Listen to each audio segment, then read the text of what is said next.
宜芳老师，如果说像流感的朋友，他在生病期间肌肉酸痛，然后高烧，不想吃东西，有没有什么营养是一定要补充的啊？其实哈，这是一个英国妈妈的一个偏方哈，叫做流感应该是感冒鸡汤。其实大家可以试试看哈，用很简单的食材，譬如说里面哈鸡肉可以把它去皮哈，譬如鸡腿肉去皮，里面呢再用一些西洋芹哈，然后呢可以再放一些洋葱，还放一些胡萝卜，放姜跟洋葱一起去煮。好，只要放电锅去煮。对，那因为每样东西都有它的特殊疗效哈。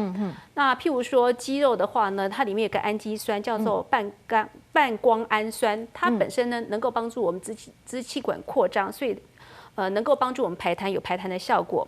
那再说那个鸡汤本身是热的哈，热水的话本身也能够帮助我们排痰哈。再呢里面还有一些洋葱呢，洋葱里面还有一个胡皮素，它其实是个天然的抗组织胺。那像胡萝卜呢，里面还有贝塔胡萝卜素，它本身呢能够帮助我们上皮细胞的完整性更好。另外呢，姜本身有抗菌，也能够帮助我们淋巴排毒哈。那如果里面放个大蒜，也是个很好的抗菌剂。那通常呢，这个鸡汤全部炖好之后呢，我希望大家能够放一点，譬如说像盐水哈、香菜，因为盐水本身呢也能够一些抗菌，也能够帮助我们身体做一些排毒的动作。是好，所以它这个就是在我们食欲不振的时候，至少可以补充我们必须要的营养素，对了，是很简单的。而且我们喝鸡汤那个热汤，其实对我们一些症状的缓解其实是有帮助的。好，那在中医的理论来看啊。中医的话，其实叫做那个，譬如说流感的话，其实我们就叫做外感热病，所以以前的话叫瘟疫，有没有疫情？哦，你譬如说，你们看大长今，哇，整个村子要烧掉那种，所以每次到这个瘟疫的时候的话，都有一些中医的那个名医会出现。为什么？因为大家都没有办法，可是他有办法。那另外一个的话，就是像刚刚那个我们宜芳有讲说，他的鸡汤里面摆大蒜，你知道吗？我们的《本草备药》里面，李时珍也叫人家要吃大蒜哦，因为可以预防这些感冒。所以的话，我就是说，我们在这个流感哦。就是这么严重，就是说比较流感的那个发生的那个时间点的话，我希望大家的话，第一个你回家第一个洗手嘛，第二个你一定要漱口。就是说早上起来你一定要漱口，因为我们这边有那个扁桃腺可能会，还有第三个要清鼻孔。那第四的话就是眼睛的话，黏膜你可能要眼睛，因为这个都很会细菌啊或病毒会粘在那边，你要洗。不过现代人还是幸福很多啊，就是你理解很多的这种很多的卫教也好啦哈，然后看很多的健康节目也好，你就会比较注意自己的身体，为自己的身体做健康管理啦，这个是非常重要。那我们刚刚讲说。流感为什么今年好像死亡人数特别的多？是因为流感也会不断的变种吗？那个病毒会不断变种吗？流感病毒它是历史上非常有名，会每年做一点点转变的病毒了。那就像我们说，我们要抓坏人，然后他今天戴个口罩，你还认识他；他今天戴个墨镜，你还面试他。如果整容的话，我们就认不出来了。所以历史上的大流行，甚至在1918年，全世界的大流行死掉了4000万个人，好可怕。那今年这个病毒并没有太大的变种，但是问题是今年天气太冷。那天气冷的时间点本来就是流感很容易活跃的时间再加上连续假期长假太多，然后呢南北大交流，所以很多病毒，你看你不喜欢去户外活动，你就窝在家里面，然后大家看看电视，打喷嚏，咳嗽，然后也不会传染到别的地方去。对，本来你是 A 型流感，后来就转成 B 型流感，就互相的交流。所以实际上今年的病毒，我们并不能够说它是变种。如果真的大变种，它的死亡率应该会更高。但是问题是，今年在台湾的环境就刚好是气温下降，再加上说连续假期多，然后呢，你看连最近的新闻报道，过几天都还要变得很冷。所以其实流感它本身就是一个很凶悍的病毒。是，所以我们还是要特别的留意了哈，不要掉以轻心，因为有很多的这种所谓的青壮年，也因为流感而失去生命，它有可能就是因为太轻忽了。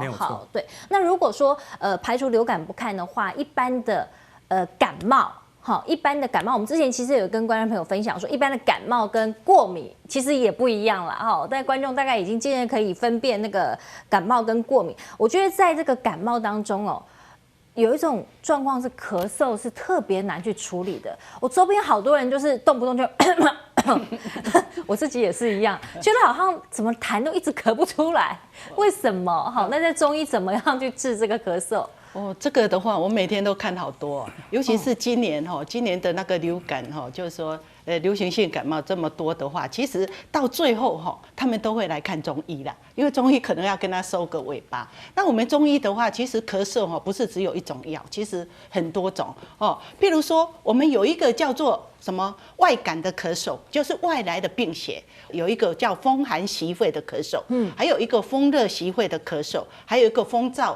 伤肺的咳嗽，这3个有什么不一样呢？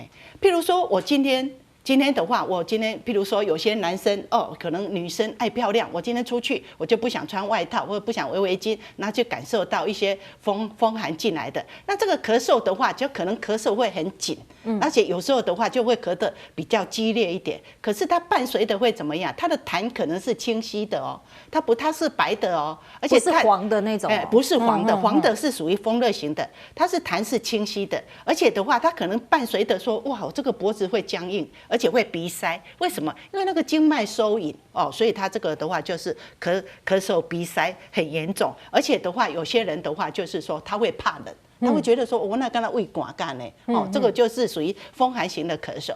那一种风热型的咳嗽是什么？你痰的话，就是咳出来是黄的，而且是粘稠的，而且嘴巴非常的干。嘴巴很干，那鼻子也干，有些人还包括鼻子都会痛，而且大便会闭结，这个都代表你发炎非常的严重。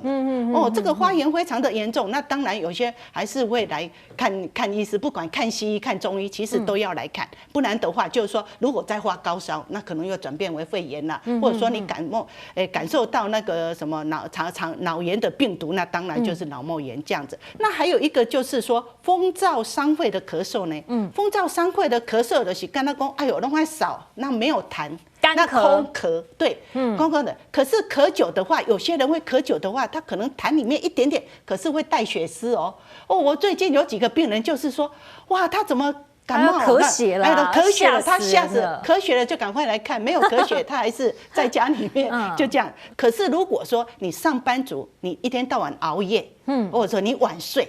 你又喝酒或吃辣的东西，很多会得到这种风燥伤肺的咳嗽，因为你本身就是阴虚的体质，所以就会这样子。是，那这个的话就是说，你有感冒到病毒啦，或者细菌啦，或者说天气寒冷，这个叫外感咳嗽。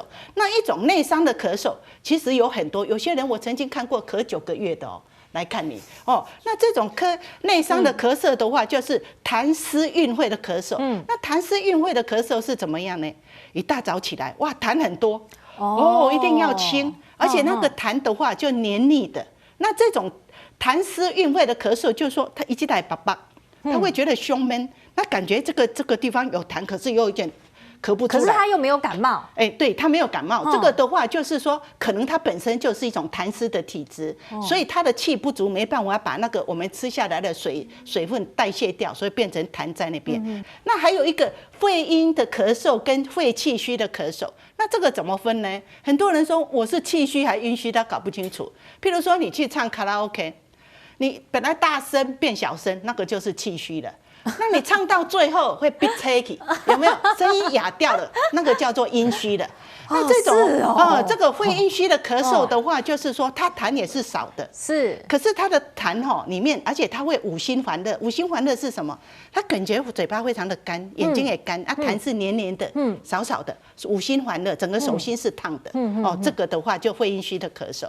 那一种肺气虚的咳嗽呢，就是咳嗽的声音就是说比较没有那么大力。